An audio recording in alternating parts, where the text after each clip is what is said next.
What's up guys, welcome back to my YouTube channel. Today I'm going to be introducing you to a new story I have just created about Mansa Musa of Mali. This story is about Mansa Musa. Mansa Musa is a Mali emperor born in 1280. He is the 10th Mansa of the Mali Empire. His reign lasted 25 years from 1312 to 1337. Let's talk about his pilgrimage, Hajj, to Mecca. In 1322 to 1323, between these 2 years, he began his preparations for the trip. The population helped with raising camels, providing resources like food and water. Mali also gathered thousands of pounds of gold. You'll see why in the next chapter. The journey to Mecca. In 1324, they set off for their trip to Mecca. Fun fact, Mansa Musa was the first West African leader/emperor who passed the 4,600 kilometer mark to reach Mecca. Mansa Musa didn't just plan to go to Mecca for Hajj. He also wanted to spread Prophet Muhammad, peace be upon him's teachings around the Malian Empire. He wanted to recruit teachers and scholars from Mecca to spread the word of Islam through Africa. He also wanted to donate $1 billion to Mecca in gold to help the holy city prosper. On their trip, they visited North African countries like Egypt. Egypt were very confused. Who was that king? Who is that king?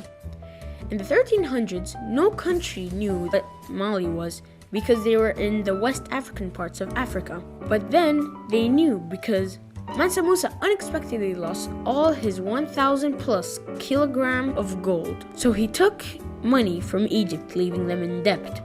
After crossing Egypt, they crossed the Sahara Desert, the only available land for crossing. It is a kind of bridge that goes over the Red Sea. After leaving Africa, they reach Mecca. There's no specific info about Mansa's every move during the Hajj. So let's talk what he did. Mansa Musa recruited a bunch of teachers/scholars. He donated $1.5 billion to the city of Mecca. He went back to Mali, then he wanted to go Mecca again, but he passed away in 1337 with an unknown reason. I'm going to be reading to you a story that I have created. It's called The Stock Market Should Be for All Ages. Chapter 1, Convincing. I was just sitting at home, emptying the plate of my lunch, walking around the house with a tennis racket in my hand, thinking, kids invest in the stock market, or why can't they? I know some adults could be triggered saying, kids won't be responsible enough with their money.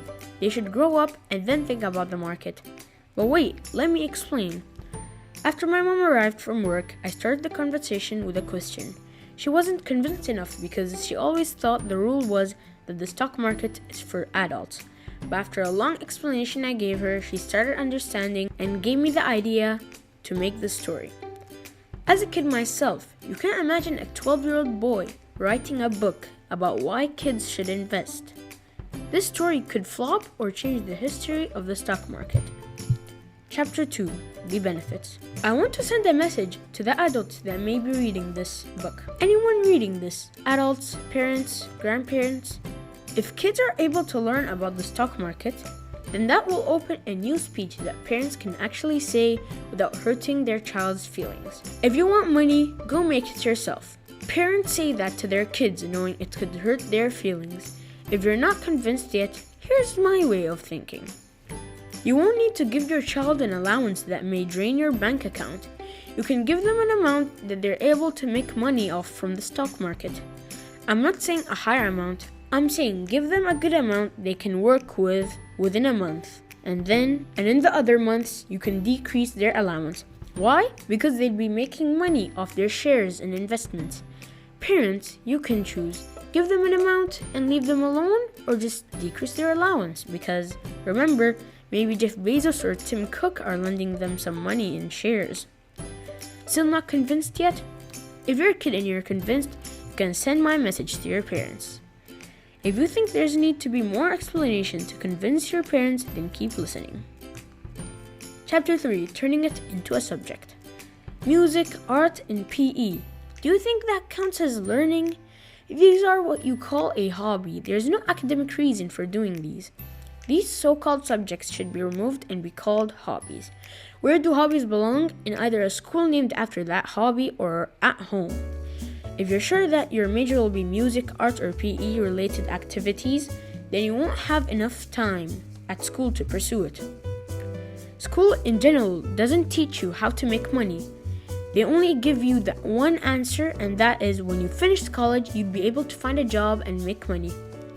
Teachers never talk about sponsors until you reach a specific point in high school. If teachers teach about how a sponsor works in college, then students would be convinced to get good grades and earn money while attending college from their sponsors.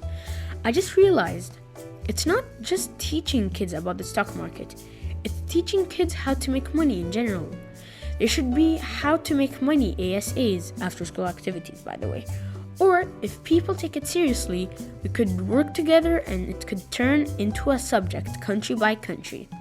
Think about it. If kids learn about adult subjects like the stock market, it would make it easier for kids to make money as they're growing up, and they would have an early start to making money. We're in the 21st centuries and schools have not changed. You may proceed to watch this video and then you can continue this video. So I don't waste time, here's a video about the truth of the evolution of schools.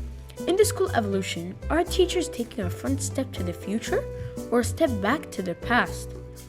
The word school should be remembered as a place for teaching and success, and not an isolated prison where students stay in a single building for 7 hours a day. If kids invest in the stocks, it could be life-changing.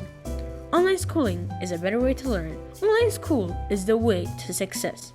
Most teachers would think they're the reason for a student's success. That's often true, but nowadays, for people to learn, they can just go on Google, search their question, and then bada bada boom, their answer pops up in no time. About the author. Abdulla Tamimi was a 12-year-old student from the state of Qatar. In his life, he loved traveling, mostly on holiday, but once was for a year-long school experience in France. Thank you guys for watching this video. I hope you liked it, and please spread my word, and I'll see you guys next time.